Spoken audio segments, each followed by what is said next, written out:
ഓം നമോ നാരായണായ. ഓം നമോ നാരായണായ. ഓം നമോ നാരായണായ. ബ്രഹ്മാവും ശിവനും തന്നെ കൈവിട്ടു എന്ന് ദുർവാസാവിന് മനസ്സിലായി. താൻ ചെയ്ത തെറ്റിൻ്റെ ശിക്ഷ ഭഗവാൻ തന്നെ തരാൻ പോണു എന്ന് മനസ്സിലായി. ഓട്ടം തുടർന്നു. വീണ്ടും ഭഗവാൻ വിഷ്ണുവിൻ്റെ അടുത്തേക്കാണ് ചെന്നത്. കാലിൽ വീണു, എന്നെ രക്ഷിക്കണേ, തെറ്റൊക്കെ പൊറുക്കണേ എന്നൊക്കെ പറഞ്ഞു. ഭഗവാൻ പറഞ്ഞു, ദുർവാസാവേ, ഭക്തിയുടെ മഹത്വം അങ്ങ് മനസ്സിലാക്കണം.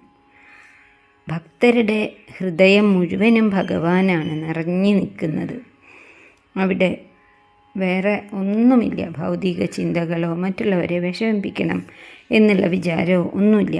അതേപോലെ തന്നെയാണ് തിരിച്ചും. ഭഗവാന്റെ ഹൃദയത്തിലും ഭക്തന്മാരാണ്. ഭക്തന്മാരുടെ ആ സുഖം സൗകര്യങ്ങളൊക്കെയാണ് ഭഗവാനും ശ്രദ്ധിക്കുന്നത്. ഞാൻ ഭക്തദാസനാണ്. പരമഭാഗവതനായിട്ടുള്ള അംബരീഷനെ തന്നെ പോയി ശരണം പ്രാപിക്കൂ, അതേ വഴിയുള്ളൂ എന്ന് ഭഗവാൻ പറഞ്ഞു. അതിനുശേഷം ഭഗവാൻ പറഞ്ഞു, ഒരു കാര്യം കൂടിയും എനിക്ക് പറയാനുണ്ട്. ഒരിക്കലും മഹാപുരുഷന്മാരോട് ദ്രോഹം ചെയ്യരുത്. അങ്ങ് തീർച്ചയായിട്ടും മഹാഋഷി തന്നെയാണ്. നല്ല തപസ്സുണ്ട്, നല്ല ജ്ഞാനമുണ്ട്. പക്ഷേ വിനയമില്ല. വേഗം തന്നെ പോയിക്കോളൂ. വിനയത്തോടു കൂടി ചെന്ന് പരമഭാഗവതനായിട്ടുള്ള അംബരീഷനെ തന്നെ ശരണം പ്രാപിക്കൂ എന്ന് പറഞ്ഞു. ശ്ലോകം നോക്കാം. ഭൂയോ ഭവന്നിലയമേത്യ മുനിം നമന്ദം പ്രോചേ ഭവാൻ അഹം ഋഷേ നനു ഭക്തദാസ. ജ്ഞാനം തപശ്ച വിനയാന്വിതമേവ മാന്യം യാഹി അംബരീഷപദമേവ ഭജേതി ഭൂമൻ. ഭട്ടതിരിപ്പാട് ഭഗവാനോട് പറയാണ്, ഭൂമൻ, സകല ദിക്കിലും നിറഞ്ഞു നിൽക്കുന്ന അല്ലയോ ഭഗവാനെ, പിന്നെ ഇങ്ങനെയൊക്കെയല്ലേ ഉണ്ടായത്? ഭൂയ, അവിടെ നിന്ന് ബ്രഹ്മാവും ശിവനുമൊക്കെ കൈയൊഴിഞ്ഞു എന്ന് മനസ്സിലായപ്പോൾ വീണ്ടും ഭവൻ നിലയം ഏത്യ, അങ്ങയുടെ വാസസ്ഥാനത്തേക്ക് ഓടിയെത്തി. നമന്തം മുനിയും, വന്ന ഉടനെ ഭഗവാന്റെ കാൽക്കൽ വീണ് നമസ്കരിച്ചു. ആ മുനിയോട്, ദുർവാസാവിനോട്, ഭവാൻ, അങ്ങ് ഇങ്ങനെയല്ലേ പറഞ്ഞത്? ഹേ ഋഷേ അഹം ഭക്തദാസ നനു. അല്ലയോ മഹർഷി, എന്നെ നമസ്കരിച്ചിട്ടൊരു കാര്യമില്ല. ഞാൻ ഭക്തദാസനാണ്. ജ്ഞാനം തപ ച വിനയാന്വിതം ഏവ. ജ്ഞാനമാവട്ടെ തപസ്സാവട്ടെ വലുത് തന്നെയാണ്. പക്ഷേ വിനയമില്ലെങ്കിൽ കാര്യമില്ല. വിനയാന്വിതമാവണം, വിനയത്തോട് ചേർന്നതാകണം. ഏവ, എങ്കിൽ മാത്രമേ മാന്യം, മാനിക്കത്തക്കതാവുള്ളൂ. യാഹി, വേഗം പൊയ്ക്കോളൂ. അംബരീഷപദമേവ ഭജ. അംബരീഷ മഹാരാജാവിൻ്റെ പാദം, കാലുകൾ തന്നെ പിടിക്കുക, ആശ്രയിക്കുക. ഇതി പ്രോച്ചേ, ഇങ്ങനെയല്ലേ അങ്ങ് പറഞ്ഞത് എന്ന് ഭട്ടതിരി പറയുന്നു. ഭൂയോ ഭവൻ നിലയമേത്യ മുനിം നമന്ദം പ്രോചേ ഭവാൻ അഹമൃഷേ നനു ഭക്തദാസ. ജ്ഞാനം തപശ്ച വിനയാന്വിതമേവ മാന്യം യാഹി അംബരീഷപദ ഏവ ഭജേതി ഭൂമൻ. വിനയം വേണമെന്ന് പറയുക മാത്രമല്ല, ഭഗവാൻ വൈകുണ്ഠനാഥൻ അത് തൻ്റെ വാക്കുകളിൽ കൂടി പറയുകയും കാണിച്ചു കൊടുക്കുകയും ചെയ്തു. ഭഗവാൻ സർവജ്ഞനാണ്, സർവശക്തനാണ്, സർവവ്യാപിയാണ്. എന്നിട്ടും എന്താ പറഞ്ഞത്? ഞാൻ ഭക്തദാസനാണ്. അതുകൊണ്ട് ജ്ഞാനിയാവട്ടെ തപസ്വിയാവട്ടെ ആരേതൊരു മേഖലയിലും പ്രമാണി ആയിക്കൊള്ളട്ടെ, വിനയം എന്ന ആഭരണം തീർച്ചയായിട്ടും ഉണ്ടായിരിക്കണം. എങ്കിലേ അത് മറ്റുള്ളവർ മാനിക്കുകയുള്ളൂ എന്ന് പറഞ്ഞു. ഭൂയോ ഭവൻ നിലയമേത്യ, വീണ്ടും അവിടെ നിന്നൊക്കെ പോന്നിട്ട് ഭഗവാന്റെ നിലയം വൈകുണ്ഠത്തിലേക്ക് എത്തിയ മുനിം നമന്തം, നമസ്കരിക്കുന്ന, ഭഗവത് പാദത്തിൽ നമസ്കരിക്കുന്ന മുനിം ദുർവാസാവിനോട്, പ്രോചേ ഭവാൻ, അങ്ങ് ഇങ്ങനെ പറഞ്ഞു. പ്രോചേ പറഞ്ഞു, ന അഹം ഋഷേ നനു ഭക്ത ഭക്തദാസ. ഭവാൻ അഹം എന്നാണ്. അഹം ഋഷേ നനു ഭക്തദാസ. അല്ലയോ ദുർവാസാവേ, ഞാൻ ഭക്തന്മാരുടെ ദാസനാകുന്നു. ജ്ഞാനം തപശ്ച വിനയാന്വിതമേവ മാന്യം. ജ്ഞാനമാവട്ടെ തപസ്സാവട്ടെ അങ്ങേക്ക് ധാരാളമുണ്ട്, പക്ഷെ വിനയമില്ല. വിനയത്തോടു കൂടിയതായാൽ മാത്രമേ അത് മാനിക്കപ്പെടുകയുള്ളൂ. യാഹി അവിടുന്ന് പോയാലും അംബരീഷ പദം ഏവ ഭജേ. അംബരീഷൻ എന്ന ആ മഹാരാജാവിൻ്റെ കാലുകൾ തന്നെ ശരണം പ്രാപിക്കൂ. ഭൂമൻ, അല്ലയോ ഭഗവാനെ, അവിടുന്ന് അങ്ങനെയാണ് പറഞ്ഞതല്ലേ എന്ന് ചോദിച്ചു. ഭൂയോ ഭവൻ നിലയമേത്യ മുനിം നമന്ദം പ്രോചേ ഭവാൻ അഹം ഋഷേ നനു ഭക്തദാസ. ജ്ഞാനം തപശ്ച വിനയാന്വിതമേവ മാന്യം യാഹി അംബരീഷപദമേവ ഭജേതി ഭൂമൻ. 9ാമത്തെ ശ്ലോകം കൂടി നോക്കാം. ഭഗവാൻ വിഷ്ണു പോലും തന്നെ രക്ഷിക്കുന്നില്ല എന്നത് കണ്ട ദുർവാസാവ് അമ്പരന്നു പോയി, അത്ഭുതപ്പെട്ടു പോയി. താൻ ചെയ്യുന്ന ഈ ദീർഘമായിട്ടുള്ള തപസ്സല്ല, താൻ നേടിയിട്ടുള്ള ഇത്രയും വലിയ ജ്ഞാനമല്ല, പരിശുദ്ധമായ ഭക്തൻ്റെ മാഹാത്മ്യം തന്നെയാണ് വലുത് എന്ന് അദ്ദേഹം തിരിച്ചറിഞ്ഞു. ഭഗവാൻ പറഞ്ഞതുപോലെ അംബരീഷപാദങ്ങളെ തന്നെ ശരണം പ്രാപിച്ചു.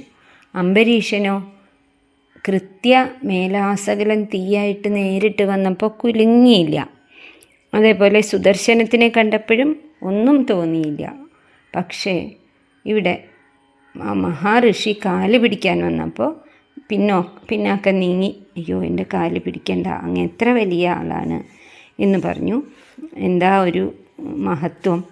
എന്നിട്ട് പറഞ്ഞു, ഞാൻ എന്തെങ്കിലും പുണ്യം ചെയ്തിട്ടുണ്ടെങ്കിൽ ഈ സുദർശനം ശാന്തമാവട്ടെ, ഈ മഹർഷിയെ വിഷമിപ്പിക്കാതിരിക്കട്ടെ, ഈ ബ്രാഹ്മണൻ വേഗം ഭയത്തിൽ നിന്നും മുക്തനാവട്ടെ എന്നൊക്കെയാണ് അംബരീഷൻ പ്രാർത്ഥിച്ചത്. അപ്പോഴേക്കും സുദർശനം ശാന്തമാവുകയും അപ്രത്യക്ഷമാവുകയും ചെയ്തു. അംബരീഷൻ്റെ ഭക്തി കണ്ട് അത്ഭുതത്തോടുകൂടി ദുർവാസാവും സ്തുതിച്ചു, ഭഗവാനെ സ്തുതിച്ചു. മാത്രമല്ല രാജാവിൻ്റെ ദയയെക്കുറിച്ചും വളരെ അത്ഭുതത്തോടുകൂടി പ്രശംസിച്ചു. രാജാവിന് നന്മ വരട്ടെ എന്ന് അനുഗ്രഹിച്ചു.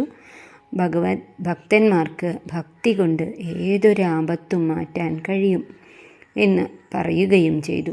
അതിനുശേഷം ഇദ്ദേഹം പോണ സ്ഥലത്തൊക്കെ ഇങ്ങനെ പറയാനും തുടങ്ങി. ഈ ഭഗവാന്റെ ഭക്തി എന്ന് പറയണത് ചെറിയ കാര്യമല്ല കേട്ടോ.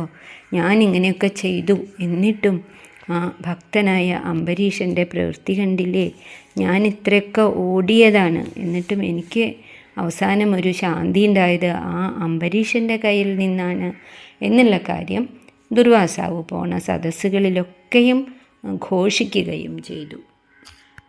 9ാമത്തെ ശ്ലോകം.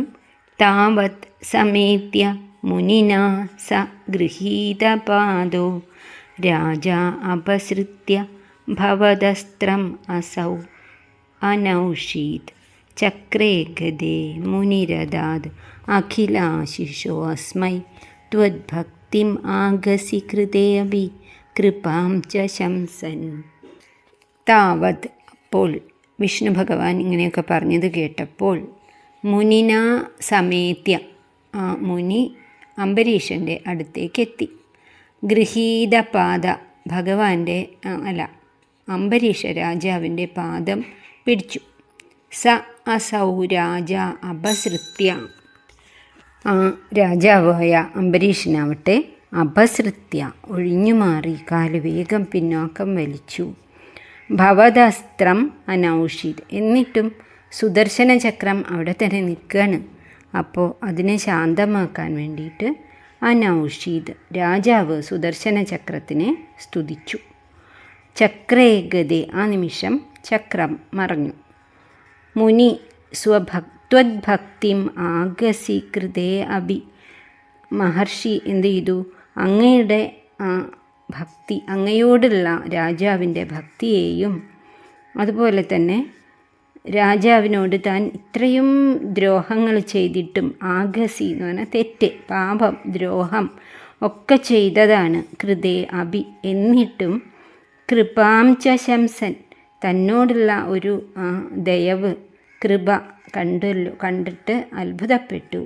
ശംസൻ അതിനെ പ്രശംസിച്ചു. അസ്മൈ ആ രാജാവിനായിക്കൊണ്ട് അഖില ആശിഷ എല്ലാ നന്മകളും തപസ്വിയായിട്ടുള്ള ആ മഹർഷി അതാത് കൊടുക്കുകയും ചെയ്തു. താവത് സമേത്യ മുനിന ആ സമയത്ത് ഭഗവാൻ അങ്ങനെ പറഞ്ഞപ്പോൾ മുനി വേഗം വന്ന് സ ഗൃഹീതപാദോ രാജാവിൻ്റെ പാദത്തെ പിടിക്കാൻ ശ്രമിച്ചു.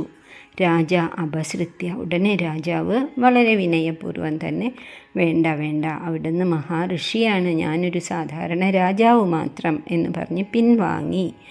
ഭവദസ്ത്രം അസൗ അനൗഷീത്. ഭവദ് അസ്ത്രം എന്ന് പറഞ്ഞാൽ ഇവിടെ സുദർശന ചക്രം. സുദർശന ചക്രത്തെ ആ രാജാവ് ആ രാജാവ് അനൗഷീത് നന്നായി സ്തുതിച്ചു. ചക്രേഗതെ അതോടൊപ്പം ആ ചക്രം മറഞ്ഞു പോവുകയും ചെയ്തു. മുനിർ അതാത് മുനി നൽകി രാജാവിന് അഖില ആശിഷോ സർവ അനുഗ്രഹങ്ങളും നൽകി. അസ്മൈ ത്വത് ഭക്തിം ആഗസി കൃതേ അഭി അങ്ങയുടെ ഭക്തിയെയും പ്രശംസിച്ചു, ഭക്തന്മാരുടെ മഹത്വത്തെയും പ്രശംസിച്ചു. ആഗസി കൃതേ അഭി ഇത്രയധികം തെറ്റ് ഞാൻ ചെയ്തിട്ട് പോലും കൃപാം ച കാണിച്ച കൃപയെ ശംസൻ മുക്തകണ്ഠം പ്രശംസിക്കുകയും ചെയ്തിട്ടാണ് ദുർവാസാവ് പോയത്. പിന്നെ ദുർവാസാവ് ചെല്ലുന്ന എല്ലാ സദസ്സിലും ഇത് ആവർത്തിച്ചു പറഞ്ഞു എന്നാണ്. താവത് സമേത്യ മുനിനാ സഗൃഹീതപാദോ രാജാപസൃത്യ ഭവദസ്ത്ര